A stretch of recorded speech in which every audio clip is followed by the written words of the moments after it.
Hello everyone, welcome to my channel. कैसे हैं आप सब? उम्मीद है आप सब बहुत अच्छे होंगे, मस्त होंगे और आपकी तैयारी भी बहुत बेहतर चल रही होगी।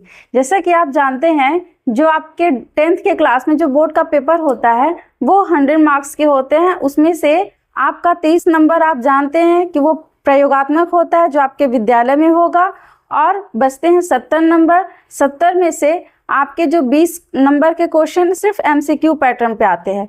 तो हम उसी को लेकर यहाँ पर आज उपस्थित हैं, जिसमें कि हम आपको जितने भी चैप्टर पढ़ाएंगे सबसे लगभग 30 से ऊपर या 30 क्वेश्चन जरूर सॉल्व करवाएंगे, जो आपके एग्जाम के पॉइंट ऑफ व्यू से बहुत इंपॉर्टेंट होंगे और इससे ज़्यादा बहुत पढ़ने की भी ज़रूरत नहीं है। तो चलिए शुरू करते हैं आज का पहला क्वेश्चन।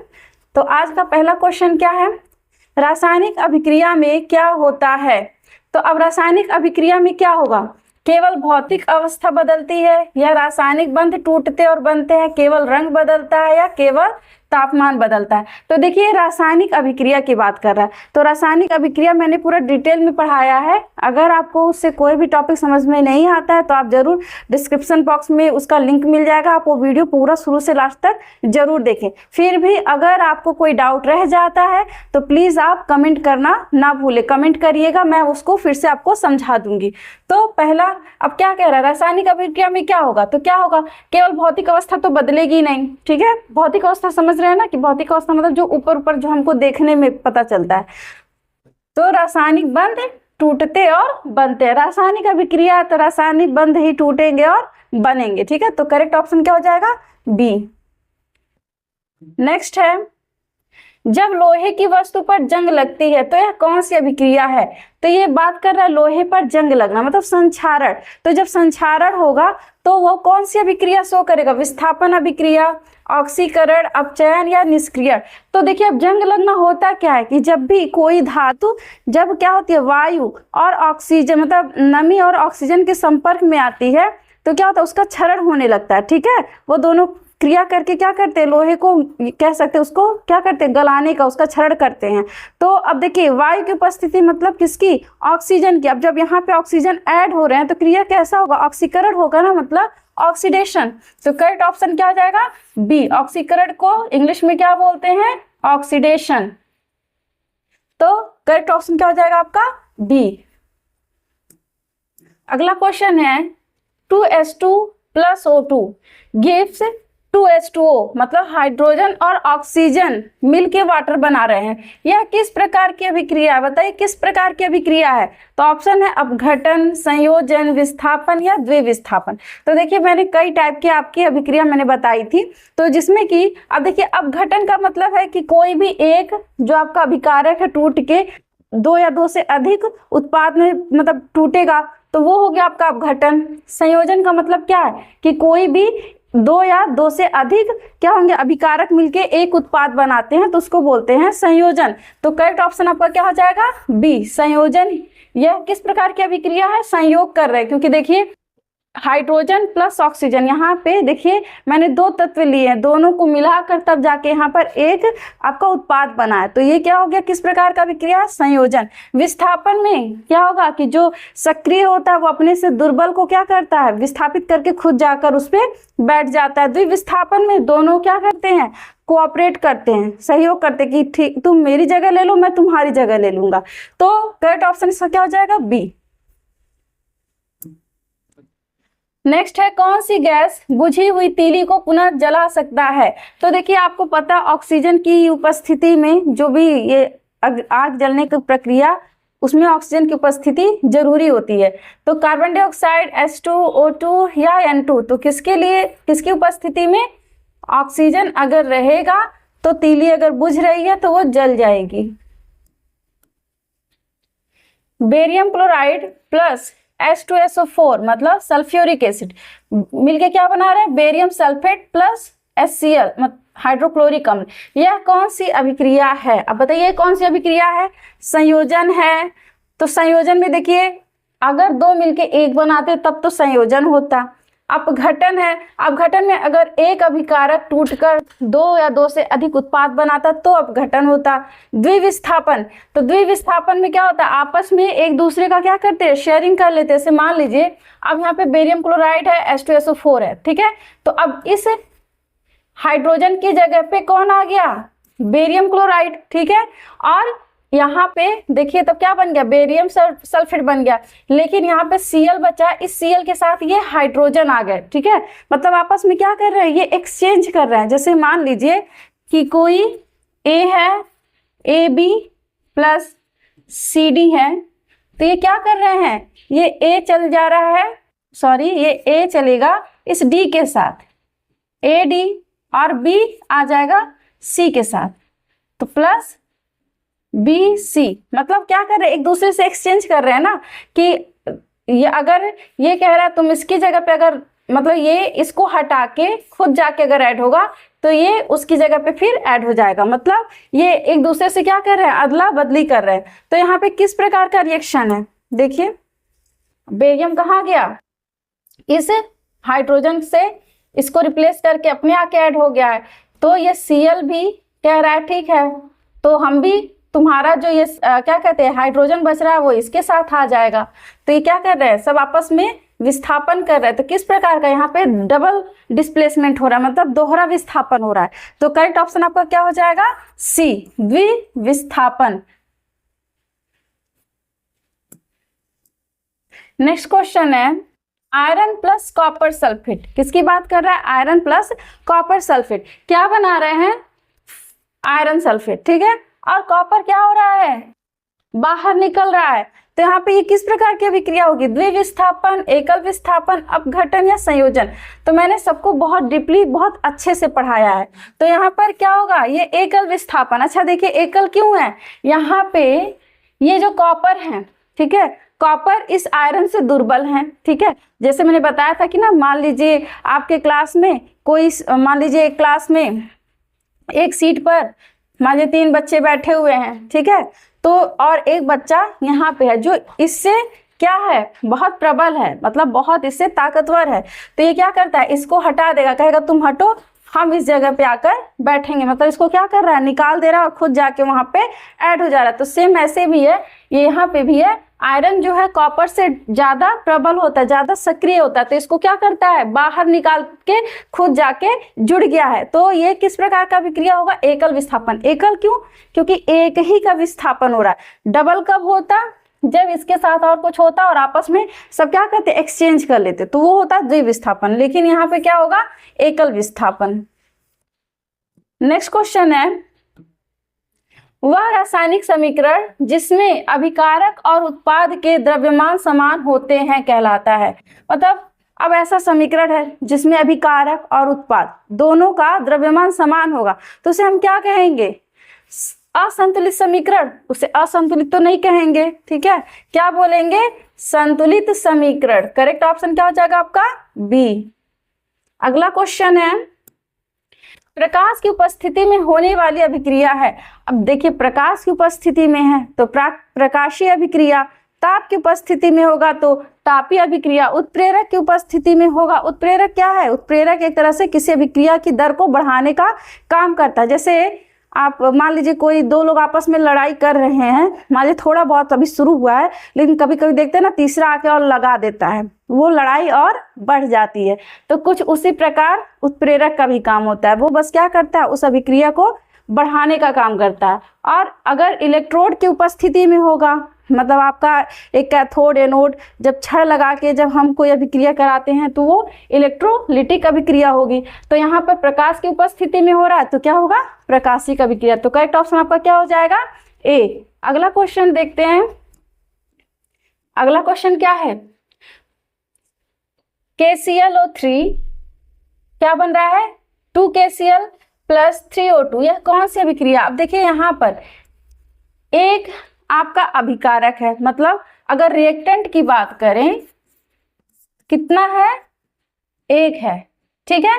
और ये टूट रहे हैं किसमें, दो मतलब एक से अधिक उत्पाद में टूट रहे हैं, मतलब ये क्या हो रहा है, इनका अपघटन हो रहा है ना, ये ब्रेक डाउन कर रहे हैं। तो ये किस प्रकार की अभिक्रिया होगी, संयोजन होगा नहीं, क्या होगा, अपघटन। क्योंकि संयोजन जब ये काम इधर होता और ये चीज उधर होता तब आपका संयोजन होता। लेकिन अगर आप यहाँ पे एक अभिकारक टूट रहा है एक से अधिक उत्पाद में, तो वो आपका होगा अपघटन। संयोजन में दो अभिकारक मिलके एक उत्पाद बनाते हैं, ठीक है।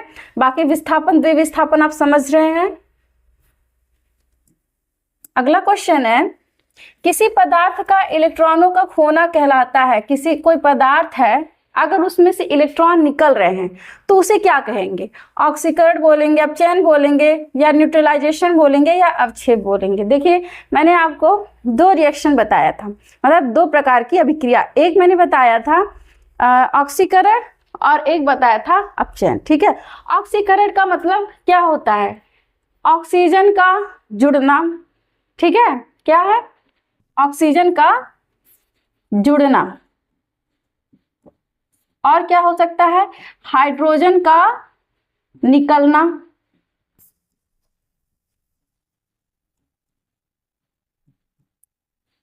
और अगर इलेक्ट्रॉन के टर्म में भी बोले तो इलेक्ट्रॉन का निकलना, मतलब इलेक्ट्रॉन का भी निकलना, ये क्या है, ऑक्सीकरण। तो ऑक्सीकरण का मतलब क्या हो गया, या तो ऑक्सीजन जुड़ेगा तब भी ऑक्सीकरण होगा, हाइड्रोजन निकलेगा तो भी ऑक्सीकरण होगा, या तो इलेक्ट्रॉन निकलेंगे, इलेक्ट्रॉन खोएंगे तो भी आपका ऑक्सीकरण होगा। और जस्ट इसी का उल्टा होता है अपचयन, ठीक है, मतलब रिडक्शन। इसमें रिडक्शन में क्या होगा, ऑक्सीजन का खोना होगा, हाइड्रोजन का जुड़ना होगा और इलेक्ट्रॉन का भी जुड़ना होगा, तो आपका क्या हो जाएगा, रिडक्शन मतलब अपचयन। तो यहाँ पे क्या पूछ रहा है कि इलेक्ट्रॉन खो रहा है, मतलब इलेक्ट्रॉन निकल रहा है, तो ये किस प्रकार की अभिक्रिया है, ऑक्सीकरण। अगला क्वेश्चन है, हाइड्रोजन गैस का प्रयोग किस धातु के अपचयन में किया जाता है। अब हाइड्रोजन का प्रयोग हम किस धातु के अपचयन में करते हैं। अब अपचयन मतलब समझ रहे हैं ना कि हाइड्रोजन का जुड़ना, तो किस धातु में करेंगे, जिंक, कॉपर, आयरन या लेड। तो ये आयरन में होता है, आयरन के अपचयन के लिए करते हैं, क्योंकि वहां से क्या होगा, ऑक्सीजन निकलेगा, ठीक है। नेक्स्ट है Mg+2HCl gives MgCl2 + H2, यह किस प्रकार की अभिक्रिया है। अब देखिए यहाँ पर, देखिए यहाँ पे Mg+2HCl है, ठीक है। अब यहाँ पे MgCl2 प्लस हाइड्रोजन गैस निकल रही है, लेकिन देखिए यहाँ पे इस हाइड्रोजन से ज्यादा प्रबल है कौन, मैग्नीशियम। ये क्या कर रहा है, इस हाइड्रोजन को निकाल के और खुद जाके ऐड हो गया, देखिए खुद जाके Cl के साथ बैठ गया, तो ये बना लिया मैग्नीशियम क्लोराइड, और हाइड्रोजन को विस्थापित कर दिया। तो विस्थापन सिर्फ एक ही करना हुआ बच्चा, तो वो क्या होगा, किस प्रकार का अभिक्रिया होगा, एकल विस्थापन। नेक्स्ट Fe2O3 + 2L, मतलब एल्यूमिनियम है आपका, तो क्या बना रहा है, आयरन बना रहा है, और क्या बना रहा है आपका एल्यूमिनियम ट्राइऑक्साइड। यह किसका उदाहरण है, किसका उदाहरण है। अब यहाँ पे भी अभिक्रिया का प्रकार बताना है, किस प्रकार की अभिक्रिया है। तो विस्थापन है, ऊष्माक्षेपी रेडॉक्स, या एंडोथर्मिक या न्यूट्रलाइजेशन। तो क्या होगा, ऊष्माक्षेपी रेडॉक्स। अब देखिए जब ये अभिक्रिया होती है तो यहाँ पे उष्मा का निष्कर्षण होता है। मैंने ऊष्माक्षेपी, ऊष्माशोषी दोनों मैंने पढ़ाया है, आप उसको प्लीज जाके वीडियो जरूर देखिएगा जो लोग नहीं देखे होंगे। अब देखिए कह रहा है रेडॉक्स, रेडॉक्स का मतलब क्या होता है बाबू। देखिए रेडॉक्स का मतलब होता है कि जहाँ पर ऑक्सीकरण और अपचयन, मतलब ऑक्सीडेशन और रिडक्शन, जब दोनों प्रक्रिया साथ साथ होती है तो हम उसको बोलते हैं रेडॉक्स अभिक्रिया, ठीक है। तो रेडॉक्स अभिक्रिया में अब देखिए यहाँ पर इस अभिक्रिया में देखिएगा दोनों आपका हो रहा, ऑक्सीजन यहाँ से मान लीजिए ये यहाँ से ऑक्सीजन निकला है तो इनका तो रिडक्शन हुआ है, लेकिन इस एल्युमिनियम के साथ ऑक्सीजन ऐड हुआ तो यहाँ पे ऑक्सीडेशन हुआ। तो यहाँ पे आपको दोनों तरह के प्रक्रिया देखने को मिले होंगे, तो इसीलिए ये क्या है, रेडॉक्स अभिक्रिया। और ऊष्माक्षेपी, ऊष्माशोषी इसलिए क्योंकि इस अभिक्रिया को होने में ऊष्मा की आवश्यकता होती है, ऊष्मा का अवशोषण करते हैं। एंडोथर्मिक का मतलब होता है कि ऊष्माक्षेपी जब अभिक्रिया होने पे ऊष्मा मुक्त होती है, जब ऊष्मा बाहर निकलती है। न्यूट्रलाइजेशन मतलब उदासीनीकरण, ये तो आप अम्ल, क्षार और लवण के केस में पढ़ेंगे। अगला क्वेश्चन है किसी रासायनिक अभिक्रिया की गति पर कौन सा कारक प्रभाव नहीं डालता। अगर मान लीजिए कोई अभिक्रिया हो रही है तो इसमें से कौन सा ऐसा कारक है जो उस पर प्रभाव नहीं डालेगा। अब देखिए तापमान, आप बताइए, मान लीजिए कोई अभिक्रिया हमको कराना है, जैसे मान लीजिए आपको सिंपल भाषा में बताएं, मान लीजिए मैंने चीनी ले लिया, पानी ले लिया, ठीक है, एक आप हाथों से घोलिएगा और एक पॉट में आप अलग से उतना ही अमाउंट, उतना ही क्वांटिटी में आप क्या करेंगे, गैस पे रख दीजिए, ठीक है, और उसको क्या करेंगे, उसका फ्लेम तेज कर दीजिए, मतलब हम उसके टेम्परेचर को बढ़ा दिए। तो देखिएगा सबसे पहले कौन घुलेगा, सबसे पहले आपका घुलेगा जिसपे हम ताप दे रहे हैं, तो ये तो प्रभाव डालेगा। जितना टेम्परेचर ज़्यादा होगा अभिक्रिया उतना ही तेज होगी, ठीक है। दाब की बात करें, अब दाब जब यहाँ पे जब प्रेशर भी कम होगा या प्रेशर बढ़ेगा तो भी अभिक्रिया पे इफेक्ट होगा। फिर सांद्रता, सांद्रता का भी इफेक्ट होता है। अब सांद्रता मतलब क्या, ऐसे मान लीजिए, अब यही चीनी पानी का एग्जांपल ले लीजिए, अगर बहुत ज़्यादा चीनी मैंने ले लिया, पानी बहुत कम लिया, ठीक है, तो उसको घोलने में टाइम लगेगा। लेकिन अगर वहीं आप चीनी का अमाउंट कम रखेंगे, पानी का अमाउंट थोड़ा ज़्यादा रखेंगे तो वो अभिक्रिया जल्दी होगी।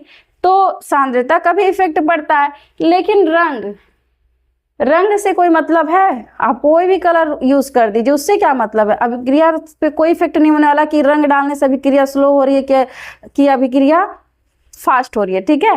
तो यहाँ पे कौन सा प्रभाव नहीं डालता है, सिर्फ और सिर्फ रंग प्रभाव नहीं डालेगा किसी भी रासायनिक अभिक्रिया को होने में, बाकी ताप, दाब, सांद्रता ये सारे के सारे प्रभाव डालते हैं। नेक्स्ट है CaO, मतलब ये आपका क्या, बिन बुझा हुआ चूना है, इसको मैंने वाटर में डाल दिया, ठीक, क्या बनाया, कैल्शियम हाइड्रोक्साइड। यह किस प्रकार की अभिक्रिया है, ठीक है, तो किस प्रकार की अभिक्रिया, घटन है, संयोजन है, विस्थापन है या द्विविस्थापन है। तो ये किस प्रकार की अभिक्रिया है, संयोजन। देखिए यहाँ पर दो अभिकारक मतलब दो रिएक्टेंट मिलकर एक उत्पाद बना रहे हैं, मतलब दो लोग आपस में क्या कर रहे हैं, जुड़ के एक कोई प्रोडक्ट बना रहे हैं। तो किस प्रकार का संयोग कर रहे हैं ना, तो ये किस प्रकार की अभिक्रिया हो गई, संयोजन अभिक्रिया। तो करेक्ट ऑप्शन क्या हो जाएगा आपका, बी। जंग लगने की प्रक्रिया को धीमा करने का सही तरीका कौन सा है। अगर जंग लग रहा है किसी लोहे की छड़ में या किसी में, तो सबसे सही प्रक्रिया कौन सी है। तो प्रक्रिया तो बहुत सारे हैं, लेकिन इनमें से अगर हम बात करेंगे तो इनमें से सही प्रक्रिया कौन सी होगी। नमी बढ़ाना, नमी बढ़ेगी तो जंग की प्रक्रिया और तेज होगी ना, तो ये भी गलत हो जाएगा आपका, ठीक है। नमक डालना, नमक डालेंगे तो इससे क्या है, इससे भी कोई मतलब इससे भी अभिक्रिया आपकी तेज ही रहेगी।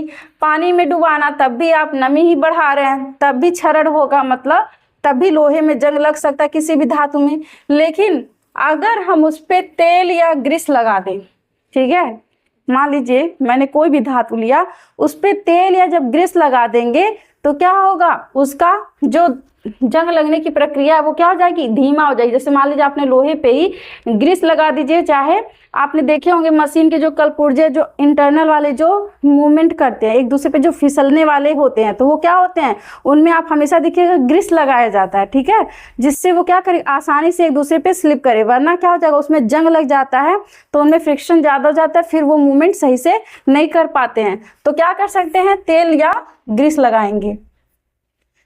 नेक्स्ट है सोडियम हाइड्रोक्साइड का HCl से मैंने क्रिया करवाया, क्या बना, NaCl + H2O। यह किस प्रकार की अभिक्रिया है, किस प्रकार की है, संयोजन है, न्यूट्रलाइजेशन है, अपघटन है या रेडॉक्स है। तो क्या हो जाएगा, न्यूट्रलाइजेशन, मतलब उदासीनीकरण, इसको बोलते हैं उदासीनीकरण।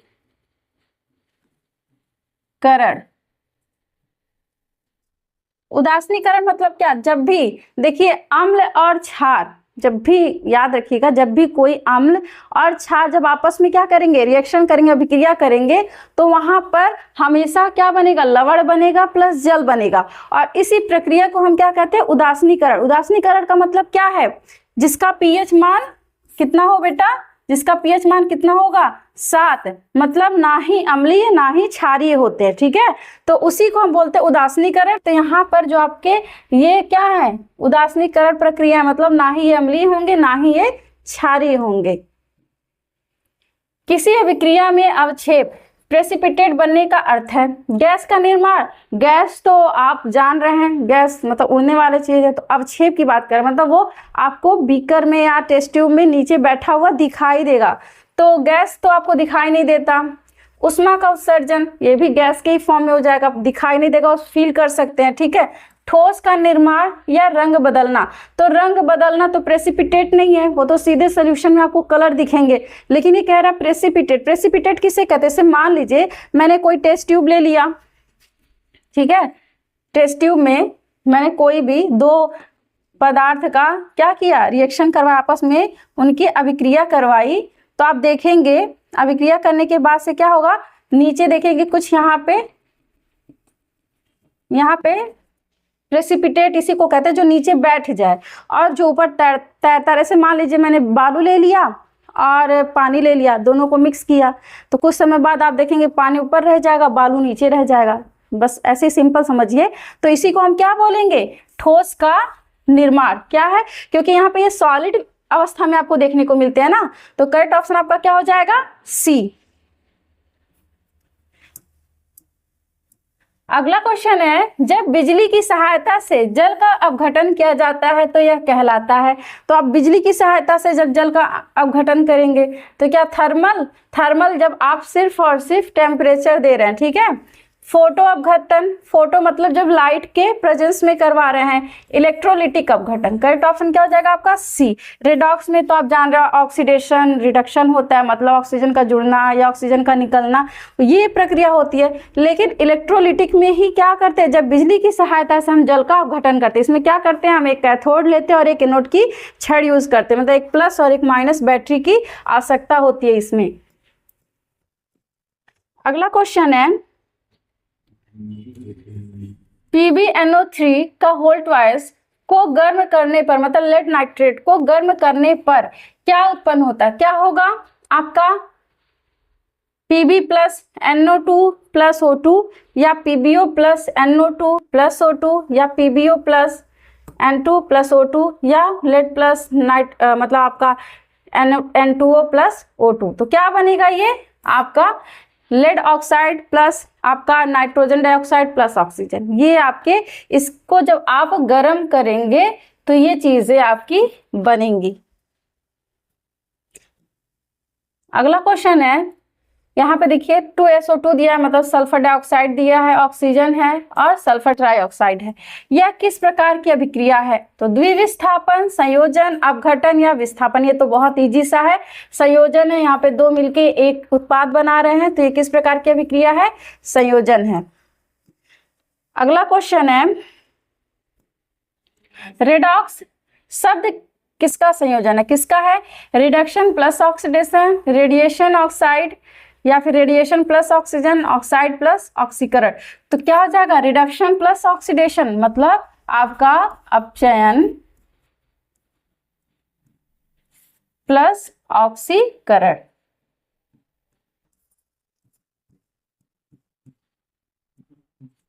ठीक है, ये किसका संयोजन है, अपचयन प्लस ऑक्सीकरण, मतलब oxidation plus reduction.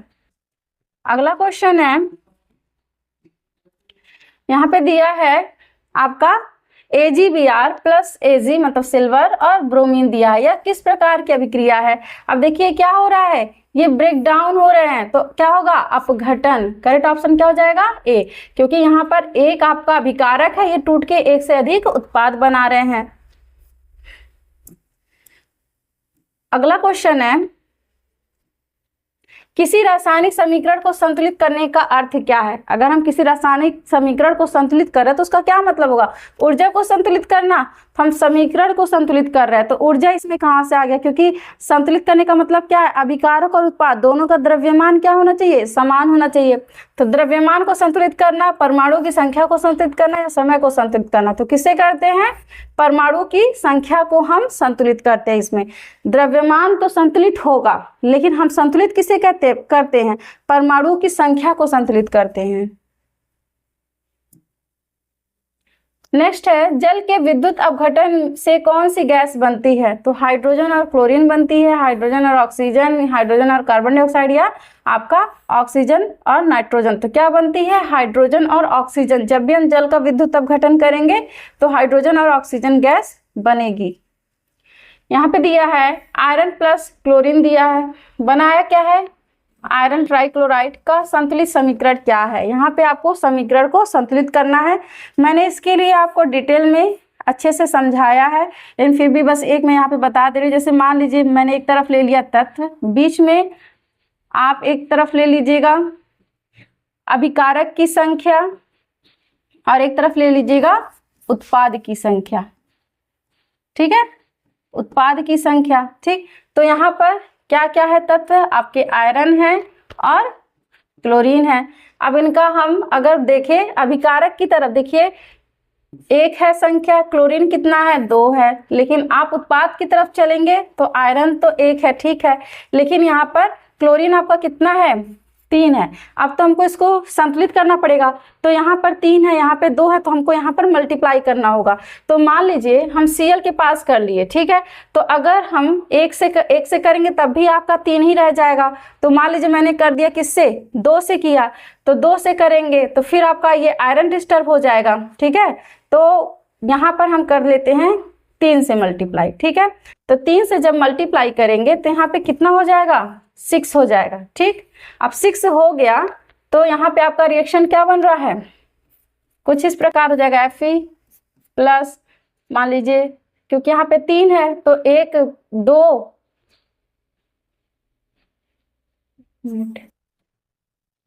Cl2 gives आपका कितना बना? FeCl3। अभी भी ये बैलेंस नहीं है। ठीक है, अब हमको इस क्लोरीन को बैलेंस करना पड़ेगा, सॉरी इस आयरन को बैलेंस करना पड़ेगा और क्लोरीन को फिर से बैलेंस करना पड़ेगा। तो यहाँ पर देखिए 3 क्लोरीन है, यहाँ पे आपके 6 हो गए, तो यहाँ पर हम लगा देंगे 2, तो कितने हो जाएंगे? 6 क्लोरीन हो जाएंगे, तो आपके आयरन भी 2 हो जाएंगे। मतलब यहाँ पर हमको 2 से मल्टीप्लाई करना पड़ेगा और इसमें भी 2 से करना पड़ेगा। तो करेक्ट ऑप्शन आपका क्या हो जाएगा? B, 3Fe plus 2Fe plus 3Cl2, और आपका क्या बनेगा? 2Fe plus Cl3। तो करेक्ट ऑप्शन आपका क्या हो जाएगा? बी। देखिए अगले क्वेश्चन पे देखते हैं। यहाँ पे आपका दिया है कैल्शियम हाइड्रोक्साइड प्लस HCl दिया है, और क्या बन रहा है? कैल्शियम क्लोराइड प्लस आपका वाटर बन रहा है। इसको संतुलित करना है और पूछा HCl का गुणांक कितना होगा। सिर्फ HCl का गुणांक पूछा है, संतुलित समीकरण नहीं पूछा है।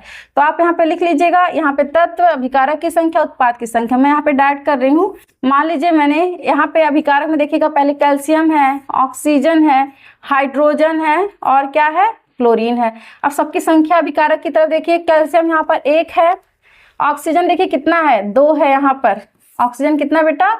2 है, क्योंकि ये 2 मल्टीप्लाई ऑक्सीजन से भी और हाइड्रोजन से है। और हाइड्रोजन की संख्या कितनी है? 2 यहाँ है, 1 यहाँ है, तो हाइड्रोजन कितने हैं? 3 है। और क्लोरीन आपका कितना है? 1 है। फिर इधर आते हैं, कैल्शियम आपका 1 ही है, क्लोरीन 2 है, हाइड्रोजन आपका 2 है और ऑक्सीजन 1 है। ठीक है, अब हम इसको पहले बैलेंस करेंगे। तो कैल्शियम तो आपका बैलेंस है, तो हाइड्रोजन, क्लोरीन और ऑक्सीजन नहीं बैलेंस है। तो चलिए पहले क्लोरीन को बैलेंस करते हैं। तो क्लोरीन कितना है आपका? उत्पाद की तरफ 2 है, तो हमको अभिकारक की भी तरफ 2 से मल्टीप्लाई करना पड़ेगा। तो 2 से अभी मल्टीप्लाई करने का मतलब यहाँ पे क्या हो गया आपका? 2HCl। ठीक है, तो 2HCl जब हो गया तो अब यहाँ पे देखिए हाइड्रोजन कितने हो गए? यहाँ पर 2 हो गए, तो यहाँ पर भी आपका 2 से मल्टीप्लाई हुआ होगा हाइड्रोजन में। तो अब कितनी संख्या हो जाएगी? अगर यहाँ पे 2 हैं और 2 यहाँ पे हैं, तो यहाँ पर देखेंगे हाइड्रोजन की संख्या कितनी हो गई? 4 हो गई। देखिए 2 यहाँ और 2 यहाँ, 4 हो गई। ठीक है, फिर अब देखिए उत्पाद की तरफ आपका हाइड्रोजन कितना है? सिर्फ और सिर्फ 2 है, तो फिर से हमको मल्टीप्लाई करना पड़ेगा उत्पाद की तरफ, तो ये 4 हो गए। तो यहाँ पे हम जब 2 लगा देंगे तो हाइड्रोजन तो बैलेंस हो गए, लेकिन ऑक्सीजन कितना है आपका? यहाँ पे अभी 1 था, अब देखिए ऑक्सीजन ऑटोमेटिक यहाँ पे बैलेंस हो गया, 2 हो गया। ठीक है, और अब देखिए यहाँ पे सब बैलेंस है। क्लोरीन आपका देखिए क्लोरीन 2 है दोनों तरफ, ठीक है, कैल्शियम दोनों तरफ 1 है, ठीक है। ऑक्सीजन आपका दोनों तरफ है, यहाँ भी 2 हैं और इधर भी 2 हैं, ये भी बैलेंस हो गए। और हाइड्रोजन देखिए यहाँ पे 2 हैं, यहाँ पे 2 हैं, 4 हो गए और यहाँ पर भी 4 हैं। तो अब यहाँ पे गुणांक किसका पूछ रहा है? सिर्फ HCl का। तो HCl के आगे मैंने कितना लगाया है? 2। तो करेक्ट ऑप्शन आपका क्या हो जाएगा? बी। तो यहाँ पे हमारे HCl का गुणांक कितना होगा? 2, मतलब 2 से मल्टीप्लाई करेंगे तो ये समीकरण बैलेंस हो जाएगा। अगला क्वेश्चन है फिर से कैल्शियम हाइड्रोक्साइड, एक मिनट ये रिपीटेड हो गया है। अगला क्वेश्चन देखते हैं। जिंक प्लस नाइट्रिक अम्ल दिया है और जिंक NO3 का होल ट्वाइस प्लस हाइड्रोजन को संतुलित करने के लिए कह रहा है और पूछ रहा है यहाँ पे नाइट्रिक अम्ल का गुणांक क्या होगा। अब यहाँ पे किसका गुणांक पूछ रहा है? नाइट्रिक अम्ल का। तो फिर से वहीं पे हम जिंक लिख देंगे एक तरफ, फिर हाइड्रोजन आप ले लिए हैं, नाइट्रोजन आपने लिया है और ऑक्सीजन लिया है, ठीक है। ये आपके जितने भी तत्व आपने यूज किया। यहाँ पर अभिकारक की संख्या, यहाँ पर उत्पाद की संख्या। तो देखिए यहाँ पर अभिकारक की तरफ देखिए जिंक 1 है, हाइड्रोजन कितने हैं? 1 ही है, और नाइट्रोजन कितने हैं? वो भी 1 है, ऑक्सीजन कितना है? 3 है। ऐसे इधर आ जाइए, यहाँ पर देखिए जिंक 1 है, लेकिन नाइट्रोजन आपका यहाँ पे नाइट्रोजन कितना है? 2 है। नाइट्रोजन कितना है? 2 है। देखिए ये ब्रैकेट के बाहर है, दोनों के साथ मल्टीप्लाई होगा। लेकिन ऑक्सीजन कितने हैं? 6 है। देखिए 2 3 6 यहाँ पे, और हाइड्रोजन कितना है? आपका 2 है, ठीक है। तो देखिए जिंक तो बैलेंस है, ठीक है, लेकिन हाइड्रोजन, नाइट्रोजन और ऑक्सीजन बैलेंस नहीं है। तो अब हम सबसे पहले इसमें नाइट्रोजन को बैलेंस करते हैं, ठीक है। तो यहाँ पे 2 है, तो यहाँ पर भी हम 2 से क्या करेंगे? मल्टीप्लाई करेंगे। तो जैसे ही हम नाइट्रोजन के लिए मल्टीप्लाई करेंगे तो ये 2HNO3 हो जाएगा। अब देखिए अब हाइड्रोजन की संख्या कितनी हो गई? यहाँ पर अभिकारक की तरफ अपने आप 2 हो गई, नाइट्रोजन आपका 2 हो गया, ऑक्सीजन कितना हो गया? 3 2 जा 6, ऑक्सीजन की संख्या यहाँ पर हो गई 6। तो देखिए ये ऑटोमेटिक सारे बैलेंस हो गए। तो करेक्ट ऑप्शन आपका क्या हो जाएगा? बी, क्योंकि नाइट्रिक अम्ल में जो उसका गुणांक कितना होगा? तो 2 होगा। देखिए कभी भी संतुलित करने का एक तरीका होता है, हमेशा आप ध्यान रखिएगा। अगर मान लीजिए धातु अधातु, पहले हम उनको संतुलित करते हैं, उसके बाद जाके हम हाइड्रोजन ऑक्सीजन को बैलेंस करते हैं, ठीक है। क्योंकि कभी कभी ऐसा होता है कि हमको उसको बैलेंस करने की जरूरत नहीं होती है, वो ऑलरेडी धातु या अधातु को जब हम बैलेंस करते हैं तो वो ऑटोमेटिक बैलेंस हो जाते हैं। तो करेक्ट ऑप्शन आपका क्या हो जाएगा? बी, मतलब 2। अगले क्वेश्चन पे चलते हैं। नेक्स्ट है एल्यूमिनियम है, ऑक्सीजन है, Al2O3 का संतुलित रूप है। अब इनको संतुलित करना है, ठीक है। तो एल्यूमिनियम हो गया आपका और ऑक्सीजन हो गया। तो अभिकारक की तरफ देखिए एल्यूमिनियम 1 है, ऑक्सीजन 2 है। उत्पाद की तरफ देखिए एल्यूमिनियम 2 है और ऑक्सीजन 3 है, ठीक है, 3 है। तो अब बैलेंस हमको किधर करना? अब इधर तो ज़्यादा, इधर ही कम है। तो यहाँ पर मान लीजिए पहले मैंने एल्यूमिनियम को ही किया, तो यहाँ पे 2 मैंने लगा दिया, ठीक है, 2 एल्यूमिनियम हो गया, सही है, हो गया। अब ऑक्सीजन भी नहीं बैलेंस है, तो यहाँ पे 2 है, तो यहाँ पे अगर मैं 2 लगा दूँ तो 2 दूनी 4 हो जाएंगे, तो फिर ये डिसबैलेंस होगा। तो अब यहाँ पे 2 लगाएंगे फिर तो 6 हो जाएगा। तो इसीलिए यहाँ पर मल्टीप्लाई करना पड़ेगा किससे? 3 से। तो जब हम यहाँ पे 3 से मल्टीप्लाई करेंगे तो ये 6 हो जाएगा। तो इधर भी 2 से मल्टीप्लाई करेंगे तो ये भी आपका कितना हो जाएगा? 6 हो जाएगा। तो करेक्ट ऑप्शन आपका क्या हो जाएगा? बी। और देखिए एल्यूमिनियम अब यहाँ पे 4 हो गया आपका, 2 ये। तो यहाँ पर देखिएगा एल्यूमिनियम कितने हो गए? 4 हो गए। और यहाँ भी एल्यूमिनियम आपका अब तब 4 करना पड़ेगा, क्योंकि 2 2 तो यहाँ पे 4 होंगे। तो आपका क्या आ जाएगा? 4 aluminium plus 3 O2 gives 2 Al2O3। ध्यान रखिएगा, क्योंकि जब भी हम लोग जितनी बार बैलेंस करेंगे तो बाकी को भी देखते चलेंगे कि उसमें क्या दिक्कत आ रही है। क्योंकि ऑक्सीजन के चक्कर में मैंने तो यहाँ 2 लगा दिया 6 करने के लिए, लेकिन अब यहाँ पर ये क्या हो गया? 4 हो गए ना। तो इसको भी अब चेंज करना पड़ेगा। कितना हो जाएगा? 4। क्योंकि जरूरी नहीं कि आप एक बार मान रख दिए तो वो बैलेंस हो जाएगा, ऐसा नहीं है। जिसको बहुत अच्छे से आता होगा तो एक बार में तो कर ले जाएगा, लेकिन जिसको नहीं आता उसको थोड़ा प्रैक्टिस करना पड़ेगा। और आज का ये लास्ट क्वेश्चन है, अमोनिया का ऑक्सीजन से रिएक्शन करवाएंगे तो NO प्लस H2O का पूछ रहा है सही संतुलित समीकरण कौन सा है। इसको आप लोग खुद से सॉल्व करिएगा और इसका करेक्ट ऑप्शन क्या हो जाएगा? D, 4 NH3 + 5O2 4NO + 6H2O। मैंने इसका आंसर बता दिया है, लेकिन आप इसको खुद करिएगा क्योंकि मैंने इतने सारे संतुलित समीकरण आपको करना सिखाया है। तो अगर आपको फिर भी नहीं आएगा तो आप ज़रूर कमेंट करके बताइएगा, तब हम इसको सॉल्व करवा देंगे, वरना आप खुद करिए। तो बस आज के लिए इतना ही, बाकी मिलते हैं अगले वीडियो में। धन्यवाद।